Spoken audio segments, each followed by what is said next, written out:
राम राम साथियों, कैसे हो आप सभी। आई होप आप सभी ठीक ठाक और कुशल मंगल होंगे। क्या आप पशु परिचर की तैयारी कर रहे हो? तो बिल्कुल ये वीडियो आप लोगों के लिए मोस्ट मोस्ट मोस्ट इंपोर्टेंट होने वाला है, क्योंकि यार पेपर में करीबन करीबन एक महीना बचा हुआ है। करीबन करीबन 30 से 40 दिन बचे हुए हैं। अब इन दिनों के अंदर अभी भी कई सारे ऐसे स्टूडेंट हैं जो डाउट में हैं कि सर कौन सा सिलेबस पढ़े, कौन से टॉपिक पढ़े और कौन से टॉपिक हम छोड़े। तो ये वीडियो आज आप लोगों के लिए इंपॉर्टेंट होने वाला है। यहां पर हम ये भी बात करेंगे कि आप एक महीने के अंदर अंदर किस तरीके से इन टॉपिक को कवर कर सकते हो। तो चलिए आज का वीडियो स्टार्ट करते हैं। शुरू करने से पहले जो लोग चैनल पर नए हैं, चैनल को सब्सक्राइब जरूर करें। पास में जो बेल आइकन है उस पर क्लिक करें ताकि आने वाले सभी वीडियोस के नोटिफिकेशन आपको टाइम टू टाइम मिलते रहे। जैसा कि आप लोगों ने थंबनेल में देखा होगा, बात करेंगे पशु परिचर। देन यहां लिखा हुआ है पार्ट बी में क्या पढ़े, यही आपको बताने वाला हूं। कुछ ऐसे टॉपिक हैं जो आप लोगों को पुराने सिलेबस से कवर करने पड़ेंगे, क्योंकि वहां से एग्जाम में डायरेक्ट क्वेश्चन आएंगे ही आएंगे। तो चलिए बात करेंगे पशु परिचर भर्ती 2024 के लिए पशु परिचर सिलेबस पशुपालन विज्ञान का। यहां पर पार्ट बी का सिलेबस आप लोगों को बताने वाला हूं। देखो, बात करेंगे पार्ट बी का सिलेबस बोर्ड ने जो जारी किया है। अब ऐसे तो 4 लाइनों में सिलेबस जारी किया है, बट वो 4 लाइनों के अंदर भी ऐसे कौन कौन से टॉपिक हैं जो आपको कवर करने पड़ेंगे, पहले उनकी तरफ हम फोकस करेंगे। देन हम बात करेंगे जो पुराना सिलेबस है उसके अंदर से कौन कौन से टॉपिक हैं जो आपको कवर करने पड़ेंगे आपके पशु परिचर एग्जाम के लिए। तो बात करेंगे नए सिलेबस में। आप लोगों ने पहली लाइन देखी होगी और पहली लाइन के मतलब एक तरीके से हेडिंग में लिखा हुआ है कि जंतुओं में जनन, जंतुओं में पाचन, जंतुओं में शोषण, जंतुओं की विशेषताएं, आवास और संरक्षण। अब इस लाइन के अंदर कौन कौन से टॉपिक हैं और वहां से कौन कौन से क्वेश्चन बनने वाले हैं, तो आओ देखो। पहला टॉपिक आता है जंतुओं में जनन। अब यार सीधी सीधी बात है, आप लोगों को सेकेंडरी लेवल का पेपर दिया जाएगा तो हमें सेकेंडरी लेवल से पढ़ना पड़ेगा। बट एक बात अपने दिमाग में रखना, वैकेंसी पशु परिचर की है, सिलेबस पशु परिचर का है, तो यहां पर पशुओं का ही जनन आपको पढ़ना है, ना कि इंसानों का। अगर आप इंसानों का जनन अगर आप पढ़ते हो तो पढ़ो, नो डाउट, बट वो बायो के अंदर आएगा, क्योंकि बायो वाले जो सिलेबस है उसके अंदर भी आप लोगों को तंत्र दे रखे हैं, उसके अंदर भी जनन वाला जो टॉपिक है वो आपके आता है, तो बायो का हो जाएगा। मैं इतना कहना चाहता हूं कि आप जंतुओं में जनन पढ़े पशु परिचर के अंदर, पार्ट बी के अंदर, ना कि इंसानों का। अगर इंसानों का पढ़ोगे तो बायो के अंदर आ जाएगा, याद रखना। बात करेंगे जंतुओं में जनन में क्या क्या टॉपिक हमें कवर करने हैं। तो एक तो नर जनन तंत्र, किसका? याद रखना, जंतुओं का। फिर ऐसे ही जंतुओं का मादा जनन तंत्र आपको कवर करना है। कौन कौन से प्राथमिक अंग हैं, कौन से द्वितीयक अंग हैं, कौन कौन से हार्मोन का स्त्रवण होता है, निषेचन क्या होता है, इस तरीके के टॉपिक आपको यहाँ पर कवर करने हैं। देन जनन के प्रकार आपको पढ़ने पड़ेंगे। सर जनन के प्रकार, जनन के प्रकार का सीधा सीधा मतलब यहाँ पर यह है कि आप लोगों ने देखा होगा एक होता है प्राकृतिक जनन। अरे कौन सा होता है? प्राकृतिक जनन होता है। और एक होता है कृत्रिम जनन। क्या? कृत्रिम गर्भाधान भी जिसको बोला जाता है, क्या बोलते हैं? कृत्रिम गर्भाधान। कृत्रिम गर्भाधान क्या होता है कि आर्टिफिशियल तरीके से गायों का गर्भधारण करवाना, इसे आर्टिफिशियल इंसेमिनेशन या कृत्रिम गर्भाधान कहा जाता है। तो मेरी बात को ध्यान से सुनिए। सबसे पहले आप नर जनन तंत्र को कवर कीजिए, देन उसके बाद मादा जनन तंत्र को आप कवर कीजिए, देन उसके बाद जनन के प्रकार। अब जनन के प्रकार में अगर आप जानवरों की बात कर रहे हैं तो प्राकृतिक जनन आप पढ़े, देन उसके बाद में कृत्रिम गर्भाधान। अब कई सारे बच्चों का क्वेश्चन होगा कि सर जो कृत्रिम गर्भाधान है वो हमारे पुराने सिलेबस में लिखा हुआ था, बिल्कुल लिखा हुआ था, तो यहां पर भी पढ़ना है, बस टॉपिक का नाम चेंज कर दिया और क्या कर दिया? जंतुओं में जनन कर दिया। तो यार आर्टिफिशियल इंसेमिनेशन, कृत्रिम गर्भाधान मोस्ट इंपोर्टेंट है। पहले आप ये पढ़े कि कृत्रिम गर्भाधान क्या होता है, ठीक है, इसमें कौन कौन सी विधियों को काम में लिया जाता है, इसके अलावा कृत्रिम योनि क्या होती है, आर्टिफिशियल वेजाइना क्या होता है, कौन कौन से उसके अंग होते हैं, उपकरण होते हैं, किस तरीके से प्रोसीजर होता है, किस तरीके से वीर्य प्राप्त करना है, किस तरीके से मादा में उसका सेचन करना है, ये सब कुछ आपको कृत्रिम गर्भाधान के अंदर पढ़ना है। तो मान के चलना यहाँ इस टॉपिक से आपके 3 से 4 क्वेश्चन बनेंगे मैक्सिमम, अगर इस टॉपिक से आपके क्वेश्चन लिए जाते हैं तो। देन अगला आता है जंतुओं में पाचन। अब जंतुओं में पाचन में भी ऐसा नहीं है कि आप इंसानों का पाचन पढ़ो यार, सीधी सी बात है, इनका पाचन अलग होगा, इंसानों का पाचन अलग होता है, क्योंकि अंग ही अलग अलग है। लेकिन अगर आप लोग पार्ट बी के अंदर पशुपालन विज्ञान के अंदर जंतुओं के पाचन में अगर इंसानों का पाचन आप पढ़ रहे हो तो ये सबसे बड़ी गलती है आप लोगों की। पढ़ो, नो डाउट क्वेश्चन आएगा, बट वो बायो का होगा, पार्ट बी का नहीं कर पाओगे आप लोग। तो यहां पर आप लोगों को जंतुओं में पाचन पढ़ना है, गाय भैंसों का पाचन पढ़ना है। तो यहां सबसे पहले पाचन तंत्र पढ़े। जिस तरीके से इंसानों का पाचन तंत्र होता है वैसे ही यहां पर गाय भैंसों का पाचन तंत्र आपको पढ़ना है, कवर करना है। देन आमाशय के आधार पर पशुओं का वर्गीकरण, यही सबसे इंपॉर्टेंट है, जिसके अंदर यहां पर 3 छोटे छोटे टॉपिक आते हैं। एक आता है रोमांती पशु, अरे कौन सा, रोमांती पशु आपको पढ़ने पड़ेंगे। एक आता है अरोमांती पशु आपको पढ़ना पड़ेगा, और एक आता है आभासी पशु, कौन सा, आभासी रोमांती पशु। तो ये 3 टॉपिक हैं जो इंपॉर्टेंट है। एग्जामिनर सीधा सीधा पूछेगा, बताइए निम्न में से कौन सा रोमांती है, कौन सा अरोमांती है, किसका आमाशय 4 भागों में बटा होता है, कौन सा प्रथम आमाशय है, कौन सा द्वितीय आमाशय है, कौन सा सबसे बड़ा भाग है, कौन सा अंतिम भाग है, कौन सा सबसे छोटा भाग है, किसकी आकृति कैसी होती है, कौन कौन से एंजाइम यहाँ पर पाए जाते हैं। इस तरीके के कई सारे क्वेश्चन आपके इसी टॉपिक से बन जाएंगे। तो ये इंपॉर्टेंट है, ना कि मानव का। तो याद रखिएगा, ये क्लास इसीलिए लेकर आया हूं ताकि आप लोग जो ये 30 दिन बचे हुए ना, 30 से 40 दिन, इन दिनों के अंदर आप अपनी तैयारी बहुत अच्छे से करें, सही दिशा में मेहनत करें, तब जाकर सिलेक्शन होगा। अन्यथा बाद में पता लगेगा कि यार पढ़ा क्या है और क्वेश्चन कहां से आ गए। और ऐसा होना है, पशु परिचर की जितने भी स्टूडेंट तैयारी कर रहे हैं ना, 90% स्टूडेंट गलत तरीके से तैयारी कर रहे हैं। मैं कहना चाहूंगा सही सिलेबस पढ़ो, जो बोर्ड ने जारी किया है उसके अनुसार आप पढ़ो, क्योंकि क्वेश्चन यहीं से आएंगे, बाहर से नहीं आएंगे। एनसीईआरटी से क्वेश्चन पूछे जाएंगे, तो एनसीईआरटी आधारित आप कंटेंट पढ़े, ठीक है। देन इसके बाद अगला टॉपिक है जंतुओं में शोषण। हाँ, नो डाउट शोषण इंसानों में भी होता है और जंतुओं में भी होता है। बट एक लाइन आप लोगों ने पढ़ी होगी कि सभी सदियों के अंदर जो शोषण होता है, शोषण की क्रिया एक समान होती है। अरे बिल्कुल एक समान होती है, बट यार अंग अलग अलग तरीके से व्यवस्थित होंगे, ठीक है। माना कि फेफड़े इंसानों में भी होते हैं, गाय भैंसों में भी होंगे, बट पढ़ना तो आप लोगों को गाय भैंसों के तरीके से पढ़ेगा ना उसको, ना कि इंसानों के तरीके से। इंसानों वाला तो बायो के अंदर आएगा, जीव विज्ञान के अंदर आएगा। यहां पर गाय भैंसों पर फोकस करना है, यहां पर शोषण दर आपको याद करनी है।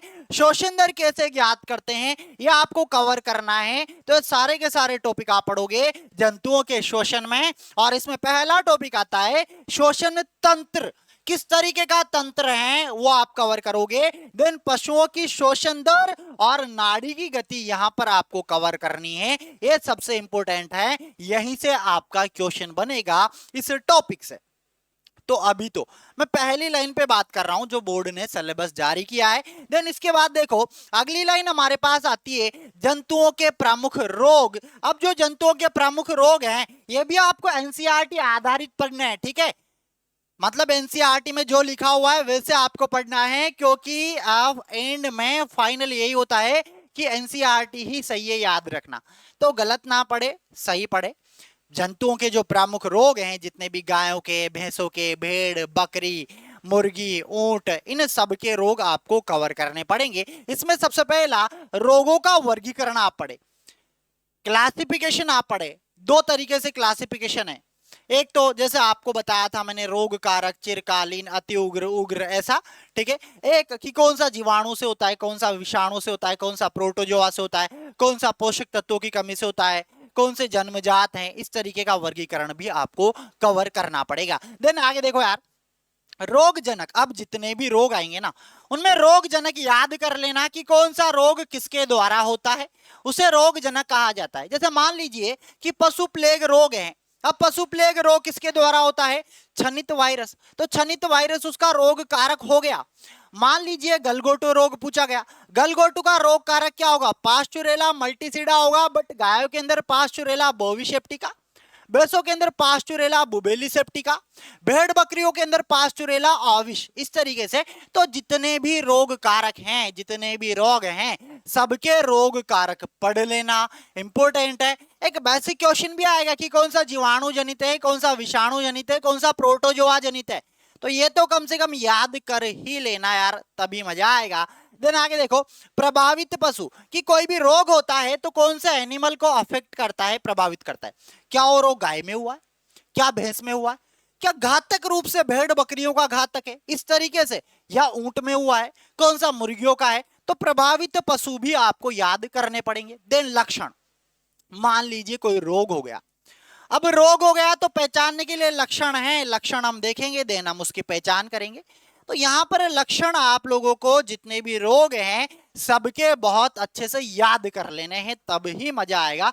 जैसे आपने देखा होगा एक रोग है जहरबाद रोग, जो कोलेस्ट्रीडियम सेवियाई नामक जीवाणु के द्वारा होता है।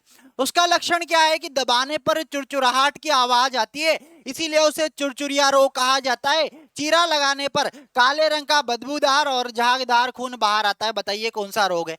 सीधा आंसर होगा जहरबाद है, या ब्लैक क्वार्टर है, या चुरचुरिया रोग है। इस तरीके से क्वेश्चन यहां से पूछे जाएंगे। देन उपचार, अब उन रोगों का उपचार क्या होगा? सूजन आ रहा है तो उसके लिए कौन सी दवा देंगे, ठीक है। दस्त कम करना है तो उसके लिए कौन सी दवा देंगे। दस्त में रक्त आ रहा है, रक्त कम करने के लिए कौन सी दवा हम देंगे। इस तरीके से यहां पर दवाइयां और उनकी डोज आपको याद रखनी है। देन टीकाकरण, जितने भी रोग हैं सब में टीकाकरण होता है, बट यार एक रोग ऐसा भी है जिसमें टीका नहीं लगाया जाता। बताओ कौन सा रोग है, कमेंट करके बता देना मुझे, ठीक है।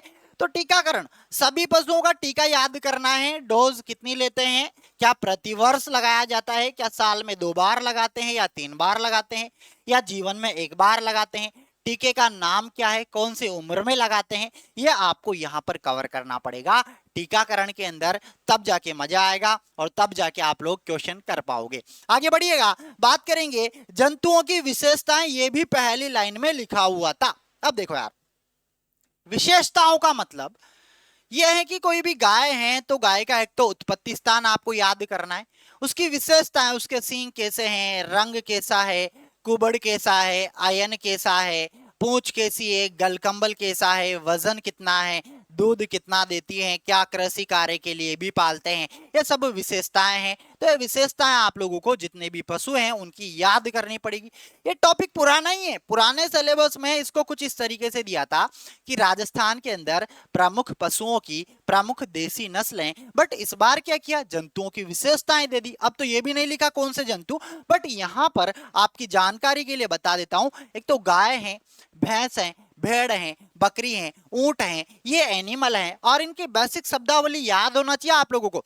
जैसे कि इनका जूलॉजिकल नाम याद होना चाहिए, इनका परिवार याद होना चाहिए, ठीक है, इनके क्रोमोसोम नंबर आप लोगों को याद होना चाहिए। ये ऐसे टॉपिक है जो बेसिक शब्दावली है। इनके समूहों को क्या कहा जाता है, गर्भकाल अवधि कितनी होती है, शरीर का तापमान कितना होता है, नाड़ी की गति कितनी होती है, इनके मांस को क्या कहा जाता है, मध्यकाल कितने दिन का होता है, मध्यचक्र कितने दिन का होता है, यौनावस्था कब प्रारंभ होती है। ये टर्मिनोलॉजी है, शब्दावली है, तो बेसिक याद करना ही पड़ेगा।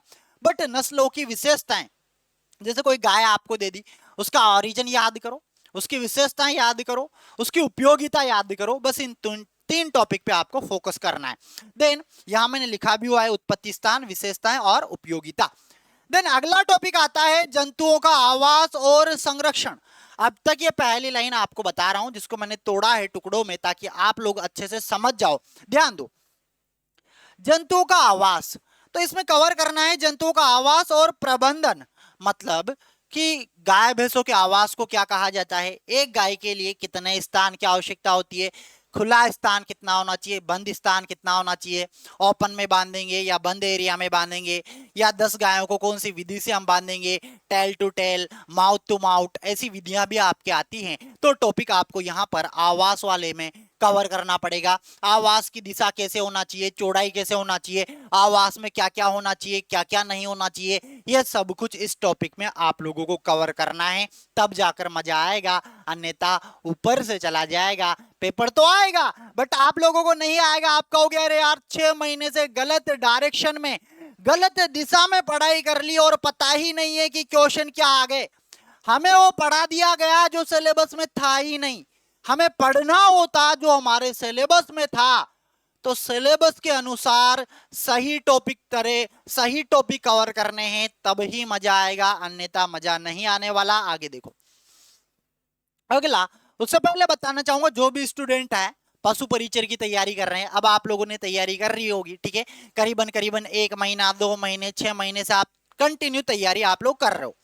बट आप एक बार ये भी देखें क्या आपने तैयारी सही दिशा में की है। आप कितने गहरे पानी में हो, आप 45 क्वेश्चन में से कितने क्वेश्चन कर पा रहे हो, आप 25 क्वेश्चन में से कितने क्वेश्चन कर पा रहे हो, 35 क्वेश्चन में से कितने क्वेश्चन कर पा रहे हो। तो बिल्कुल इसके लिए एक टेस्ट सीरीज मैंने लॉन्च की है जिसके अंदर पार्ट बी के 10 मॉडल पेपर हैं और ओनली पशु परिचर के लिए हैं और पशुपालन विज्ञान के हैं। एक पेपर के अंदर 45 क्वेश्चन है। कितने हैं? 45 क्वेश्चन है, ऐसे 10 पेपर हैं। तो जो भी स्टूडेंट इनको ज्वाइन करना चाहता है, लिंक नीचे डिस्क्रिप्शन में है। प्राइस यहाँ पे 99 रुपए लिखी हुई है, बट अभी आज के लिए ये कोर्स मात्र आपको दिया जा रहा है 49 रुपए में। तो जो भी स्टूडेंट ज्वाइन करना चाहते हैं, अरे लिंक नीचे डिस्क्रिप्शन में है। 49 रुपए कोई ज्यादा प्राइस नहीं है, एक बार ज्वाइन करके देखो, आप खुद कहोगे कि सर मजा आ गया, हमें ये तो पता लग गया कि हम 45 क्वेश्चन में से कितने क्वेश्चन कर पा रहे हैं, कौन कौन से टॉपिक से क्वेश्चन आ पा रहे हैं, कौन से टॉपिक से हम क्वेश्चन नहीं कर पा रहे हैं। ये सब कुछ जब आप प्रैक्टिस करोगे तब आपको पता लगेगा। और साथ ही इस कोर्स के अंदर आपको जो भी क्लास में यहाँ पर इस चैनल पर लेता हूँ, इसकी पीडीएफ फाइल भी आपको इस कोर्स के अंदर फ्री ऑफ कॉस्ट मिलने वाली है। और वो पीडीएफ फाइल जो है ना, अरे गोल्डन कंटेंट है, डायरेक्ट पॉइंट टू पॉइंट वहां से क्वेश्चन आपके पूछे जाएंगे। तो आओ आगे बढ़ेंगे, बात करेंगे। अगली लाइन आती है आधुनिक विश्व में चरवाहे। अरे क्या आधुनिक विश्व में चरवाहे, ये एनसीईआरटी का टॉपिक है और इसको बहुत अच्छे से मैंने पढ़ा दिया है। जिन्होंने क्लास नहीं देखी है देख लेना, लिंक नीचे डिस्क्रिप्शन में है। आओ देखो, इसमें आप लोगों को ये 4 टॉपिक हैं जो कवर करने हैं। पहाड़ी क्षेत्र के चरवाहे, पहाड़ी क्षेत्र के चरवाहे, देन पठारों, मैदानों और रेगिस्तान के चरवाहे आपको कवर करने हैं। औपनिवेशिक शासन का क्या प्रभाव पड़ा इनके जीवन पर, यह आपको कवर करना है। देन अफ्रीका के चरवाहे और अफ्रीका के चरवाहों पर भी औपनिवेशन शासन का क्या प्रभाव पड़ा है उनके जीवन पर, यह आपको कवर करना है। क्योंकि एग्जामिनर सीधा सीधा पूछेगा कि बताइए निम्न में से पहाड़ी क्षेत्र के चरवाहे कौन से हैं, महाराष्ट्र में कौन सा चरवाहों का समुदाय पाया जाता था, अक्टूबर माह में कहां जाते थे, कौन सी फसल की खेती करते थे, कौन से पशुओं का पालन करते थे। औपनिवेशिक शासन के बाद बताइए कौन कौन से बदलाव इनके जीवन में आए, ऐसे क्वेश्चन पूछने को मिलेंगे। कौन से कथन सत्य हैं, कौन से गलत हैं, मिलान कीजिए। ऐसे कई तरीके के क्वेश्चन यहां से बनने वाले हैं, तो स्टार लगा लेना, इंपॉर्टेंट है। ये टॉपिक आपके पहले वाले सिलेबस में नहीं था। आगे बढ़ेंगे और बात करेंगे अगला, वन्य प्राणी, उनका जीवन तथा वन्य जीव संसाधन। ये ज्योग्राफी के अंदर आप पढ़ते हो इसको, ठीक है, वही टॉपिक है, याद रखना। देखो वनों के प्रकार आप कवर करो, वन कितने प्रकार के हैं, उन वनों में कौन कौन से वन्य जीव पाए जाते हैं, कौन कौन सी वनस्पति पाई जाती है, उनकी क्या क्या विशेषताएं हैं, यह आपको यहाँ पर कवर करना पड़ेगा। देन वन्य प्राणी, कौन कौन से ऐसे प्राणी हैं जो वन में पाए जाते हैं, जो आप इन वनों के प्रकार के अंदर आप पढ़ोगे। इसके अलावा संकटग्रस्त जातियां, आप लोग जानते हो कि यार कई सारी ऐसी जातियां हैं जो अब विलुप्त होती जा रही है, उनकी संख्या कम होती जा रही है। तो कौन कौन सी जातियां हैं, कौन कौन से एनिमल हैं, वो आपको यहाँ पे कवर करने पड़ेंगे। उनके संरक्षण के लिए सरकार ने क्या क्या कदम उठाए हैं वो आपको कवर करने पड़ेंगे, कौन कौन से अधिनियम लागू किए हैं वो आपको कवर करने पड़ेंगे, तब जाके इस टॉपिक से आप लोग क्वेश्चन कर पाओगे। तो देखो ये पार्ट बी का जो सिलेबस था ना, ये पूरा का पूरा मैंने आपको बहुत डिटेल में बता दिया है, यही टॉपिक आपको पढ़ने हैं। अब आती है मुद्दे की बात कि सर जो हमारा पुराना सिलेबस था, उस पुराने सिलेबस में से कौन कौन से टॉपिक हैं जो हमें कवर करने हैं और जहां से क्वेश्चन आएंगे ही आएंगे, क्या ऐसा पक्का है? अरे बिल्कुल, ये बात तो बिल्कुल 100% सत्य है कि वहां से क्वेश्चन आएंगे। तो टॉपिक जरा आप हमें बता दो। तो आओ देखो। अच्छा, उससे पहले आपके टॉपिक और हैं, इनको भी कवर करते हैं। पशु उत्पादों का पोषक मान। जो पशु उत्पाद हैं, जो एक तरीके से गाय का जो दूध है, भैंस का दूध है, उस दूध से कई सारे प्रोडक्ट बनाए जाते हैं। तो उन उत्पादों में न्यूट्रिएंट, पोषक तत्व कितने कितने पाए जाते हैं, परसेंटेज कितना होता है, दुग्धम कितना है, वसा कितनी है, प्रोटीन कितना है, खनिज लवण कितने हैं, ये आपको कवर करने पड़ेंगे, याद करने पड़ेंगे। तो पूरा डेयरी साइंस आपको यहाँ पर पढ़ना पड़ेगा, तब जाके आप यहाँ के क्वेश्चन कर पाओगे। इसके अंदर आप लोगों को दूध, खीस, घी और पनीर, इनके पोषक मान आपको याद करने पड़ेंगे एनसीईआरटी के अकॉर्डिंग। देन अगला टॉपिक आता है पशु कृषि। सर पशु कृषि में क्या पढ़ेंगे? अरे पशु कृषि का मतलब ये होता है कि कौन कौन से ऐसे पशु हैं जो आपके कृषि में काम लिए जाते हैं।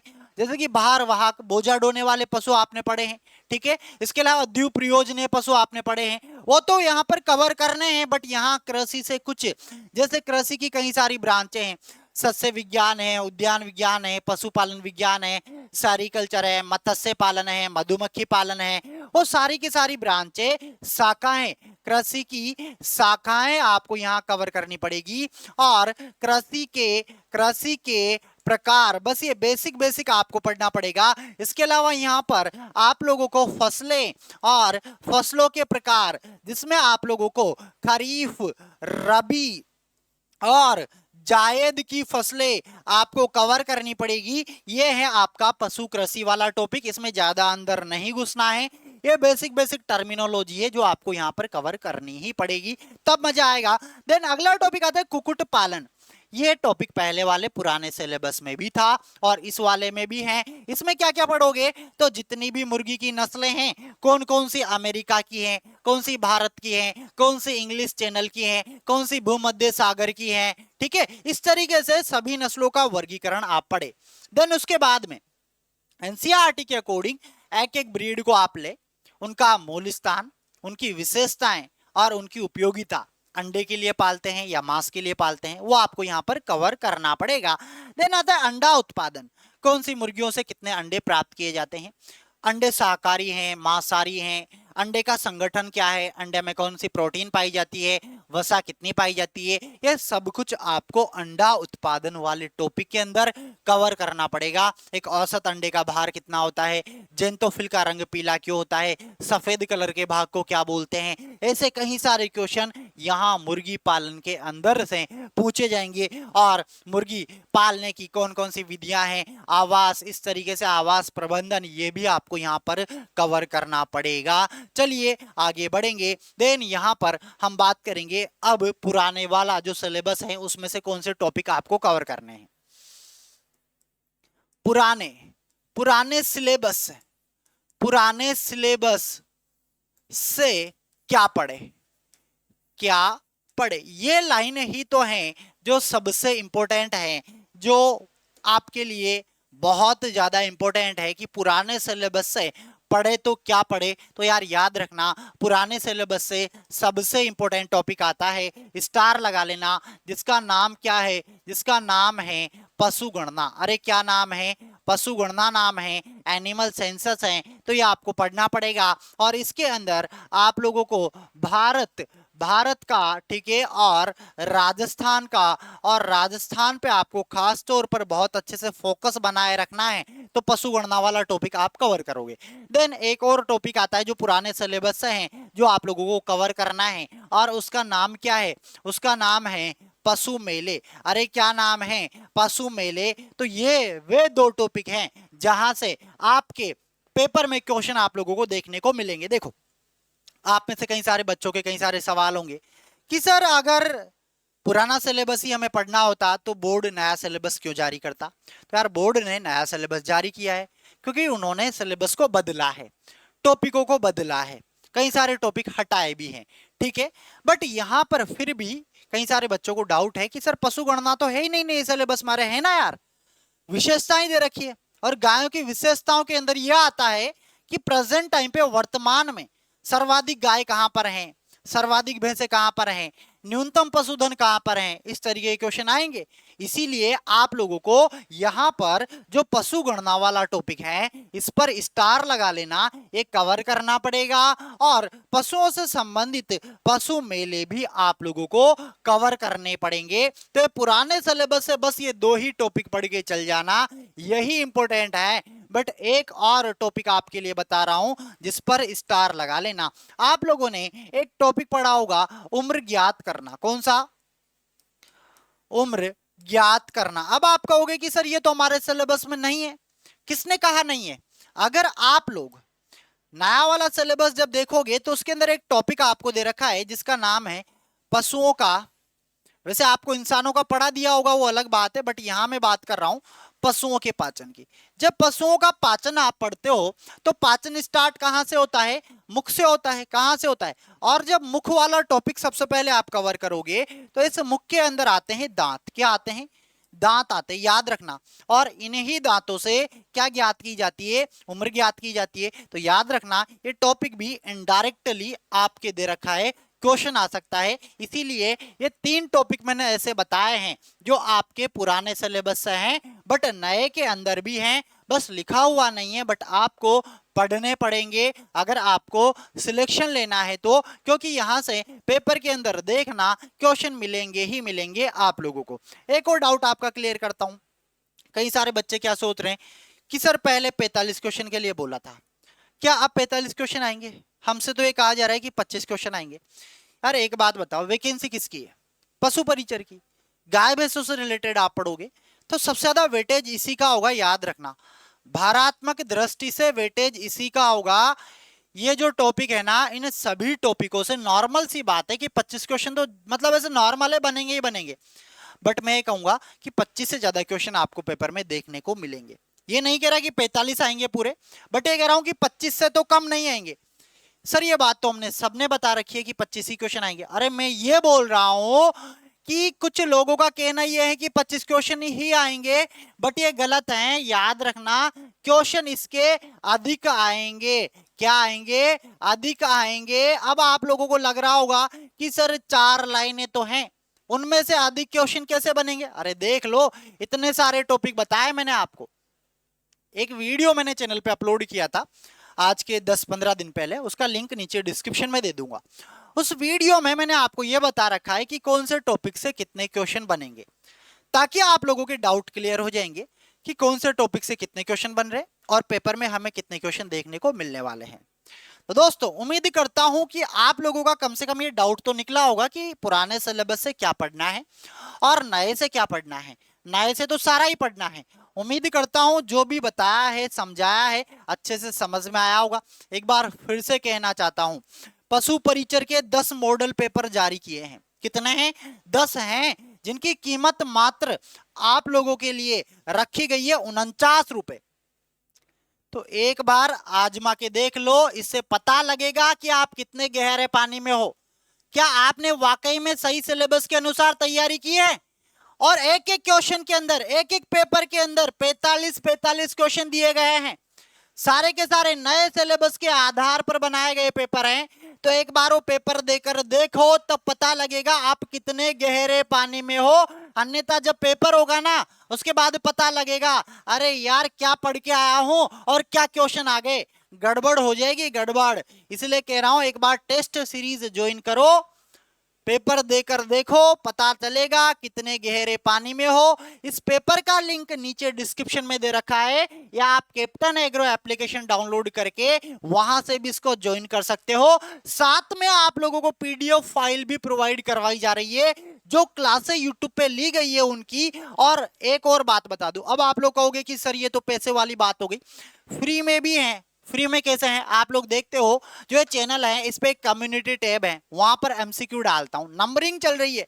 ऐसे टेलीग्राम चैनल है कैप्टन एग्रो के नाम से, उस पर करीबन करीबन अब तक 350 प्लस एमसीक्यू डाल दिए गए हैं जो आपके पार्ट बी के हैं। और एग्जाम तक का हमारा टारगेट ये है कि 1000 क्वेश्चन हम आप लोगों को वहां पर करवा दे, तो ज्वाइन कर लेना, उसका भी लिंक आपको नीचे डिस्क्रिप्शन में दे रखा है। और यार अगर वाकई में आपको कंटेंट अच्छा लगा है, जो मैंने बताया है, समझाया है, समझ में आया हो, तो वीडियो को लाइक करना, एंड में कमेंट करके जरूर जाना वीडियो कैसा लगा, और उन सभी बालकों और बालिकाओं को पहुंचा देना जिनको भी पता ही नहीं है कि पढ़ना क्या है, तो अधिक से अधिक शेयर करना है ताकि अधिक से अधिक स्टूडेंट पशु परिचर की एक बेहतरीन तैयारी करे, सही दिशा में तैयारी करे, सही तरीके से तैयारी करे, तब जाकर उनका सिलेक्शन हो पाएगा। तो दोस्तों उम्मीद करता हूं जो पढ़ाया है समझ में आया होगा। किसी में कोई डाउट है पूछ सकते हो, मुलाकात करेंगे अगले सेशन में। तब तक आप सभी को मेरा राम राम, नमस्कार, जय जवान जय किसान, जय हिंद, बाय बाय।